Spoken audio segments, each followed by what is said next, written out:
that game. The Padres have historically fared well offensively at Coors, including Jed Yorko, who batted .333, Middlebrooks, 3 for 9, 2 home runs in 2 games, and Matt Kemp, hitting .322 in 62 games. The Royals, the R's, Lorenzo Cain has been one of the hottest hitters to start the season, only bested by, the aforementioned Adam Jones. And with 4 left-handed starters on the team's schedule, he'll probably remain similarly productive through this week. Cain and the Royals face the Minnesota Twins' bottom 5 as well, then play 4 at their homer-friendly Chicago's U.S. Cellular Field. 2 of those games against the White Sox's number 4 and 5 starters, John Danks and Hector Noesi.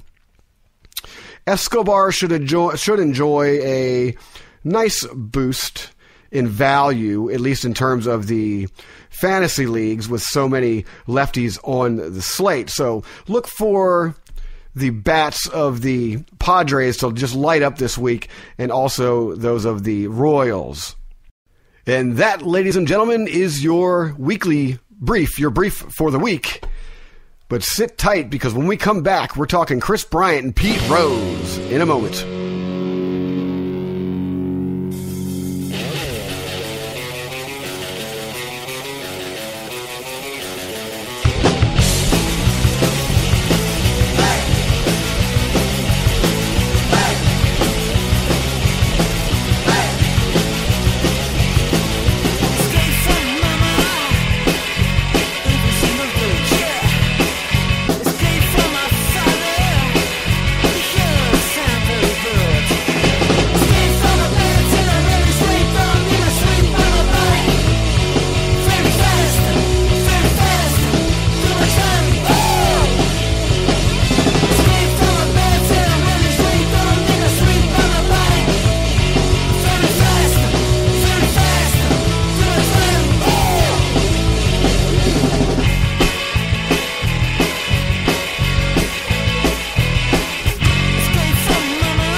And welcome back, ladies and gentlemen. This next segment, we're talking Kris Bryant and Pete Rose.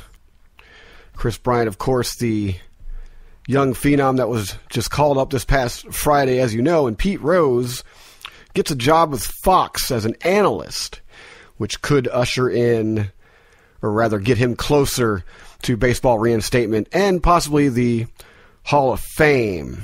But first, what is up with the beanball contest this past weekend between the Oakland Athletics and the Kansas City Royals?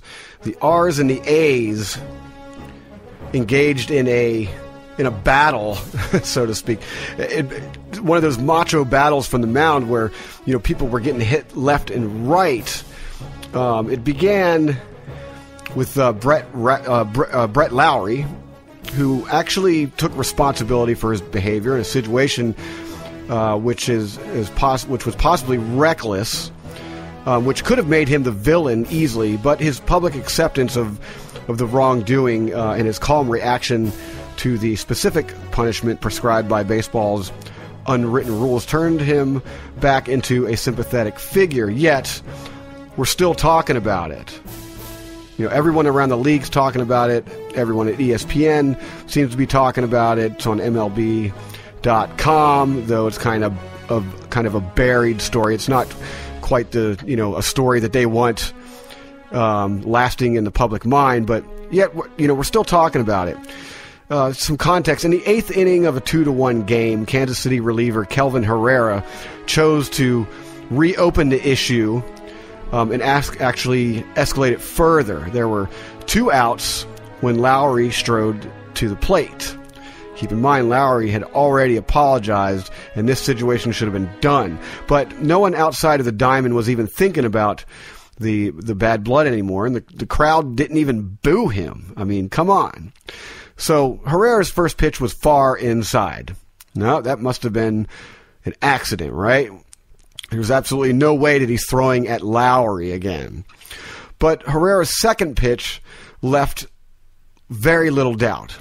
It sailed far behind Lowry's upper back and all the way to the screen. I'm talking, this was like way outside. If you look at the game, if you're watching the game from the normal perspective of behind the pitcher, catcher and ump and batter facing the screen, there's an MLB logo to the right of the batter, and that ball went soaring even further to the right than that. The home plate umpire immediately ejected Herrera, as he should have, and Lowry just kind of stood there quietly, though this time his lack of a response was born of utter confusion rather than a calm acceptance. Seriously? These guys are going to throw balls at each other like they're 15 years old or whatever? But then the next part was very important. As Herrera was heading back to the dugout, rather he was being dragged back to the dugout, he looked back at Lowry and shouted, pointing at his own head. Now, Herrera said he motioned to his head as a way to sort of communicate to Lowry, think about it. He wasn't throwing at you, blah, blah, blah, But the evidence kind of says otherwise. I mean, there's a preponderance here. I'll save you the lip reading, which was just full of all the words that we aren't allowed to say here. But anyhow, Herrera was either signaling that he was aiming for Lowry's head or that he planned to do it in the future. Now, I don't know that for a fact, and it's conjecture to say so, but it's a pretty good conclusion to that exchange. Of course, Herrera denies this, and because this is all speculation, I can't say for sure whether Herrera is telling the truth when he's saying he was pointing at his head to think about it, that he wasn't trying to actually bean him in such a close ball game. But my point is, come on, stop throwing balls at each other. It's childish. It doesn't make the game look good. Major League Baseball is already concerned about how fans are viewing the game these days, and this certainly doesn't help. So knock it off. All right, now that I got that out the way, on to Kris Bryant. And we've all been warned, and we were all warned throughout our days in school and including into adulthood, that looking directly into the natural phenomenon of a solar eclipse could cause a condition called solar retinopathy, which is when bright lights flood the retinas and cause damage to the back of the eye. It could also inflict permanent vision damage. Well, that's exactly sort of what's happening with Kris Bryant in his Major League debut. Now, my own personal story about this, I was fortunate enough to be sitting in the press box at Zephyrs Stadium right here in New Orleans when Kris Bryant received the call that he was going. And in a moment of I just witnessed baseball lore, Kris Bryant hits a home run, as the news is coming into the press box. Now, to to me, this was absolutely amazing. I really feel like I finally witnessed one of those holy moly moments in baseball, and it was certainly the moment. But immediately after the game, he was carted off to Louis Armstrong Airport and sent to Chicago to start in his first game, where he, struck out, 3-4 times, and didn't do too much at the plate. But he did show Chicago Cubs fans a very flashy glove. Kris Bryant is a brick wall over there at third base. I had the privilege of seeing him play at AAA Iowa, the I-Cubs, during their visit to New Orleans when they took on the Zephyrs. And the guy is an absolute brick wall in the infield, a much-needed third baseman indeed for the Chicago Cubs. Now, the play that I'm referring to on his during his debut happened in the top of the fifth, when he made a diving stop over at third base in the top of the fifth to end the inning. San Diego's Derek Norris just shot a laser right down the line, and Bryant made this spectacular diving stop, which ended the inning, and it also subsequently, or as a consequence, robbed Derek Norris of extra bases. The kid's got a glove, that's for sure, and perhaps that is Bryant's greatest asset to the Chicago Cubs early on in the season. So what does he think about the curse of the GOAT? The GOAT that was that's allegedly kept the Cubs from winning anything for the last 100 years or whatever. Apparently he doesn't believe in it. He's actually shown in a Red Bull commercial hanging out on a farm with some animals, whatever. I mean, just look it up. You'll see for yourself. It's all over YouTube and everywhere right now. But nevertheless, I'll just let you know, it doesn't seem like he actually believes in the curse of the GOAT. We're going to come back to this sometime around September, maybe October if they're extremely lucky, to review the curse of the GOAT, as we do every year. What we do know about Kris Bryant so far is he's not going to hit 1,000. We need to just get over that one real quick. I mean, in his first game alone, he showed us that he's not going to hit 1,000.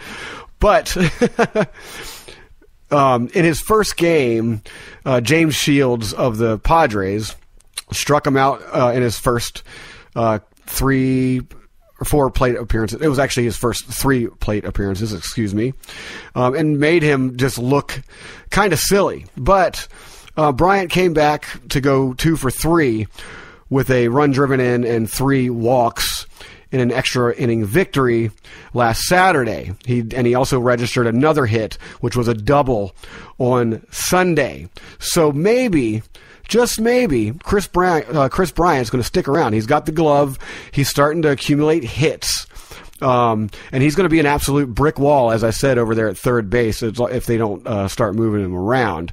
I don't think Madden's going to do that. He's not really the kind of coach that likes to play around, so to speak. I mean, he puts people in positions of victory and not failure. So perhaps he's put Bryant in the right spot at hitting fourth and playing third.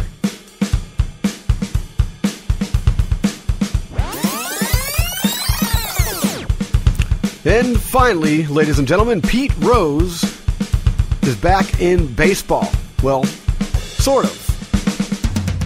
Pete Rose will join Fox Sports as their latest MLB analyst, according to a report by Nick Schwartz, which came to us on April the 19th. And Fox Sports announced Saturday that the all-time hit leader will join the network as an MLB analyst. So Pete Rose is sort of back in baseball. It's a great step in his bid for reinstatement. In 1989, a little context for you. 1989, Rose was banned from baseball for life and is not permitted in broadcast arenas, or areas rather, inside Major League Baseball stadiums. But according to Fox, Rose will appear on pregame and postgame shows from Fox Studios, though his first appearance on air has not yet been scheduled. So, again, good step, or step in the right direction as far as I'm concerned. I'll be having or rather, I have. There's a show in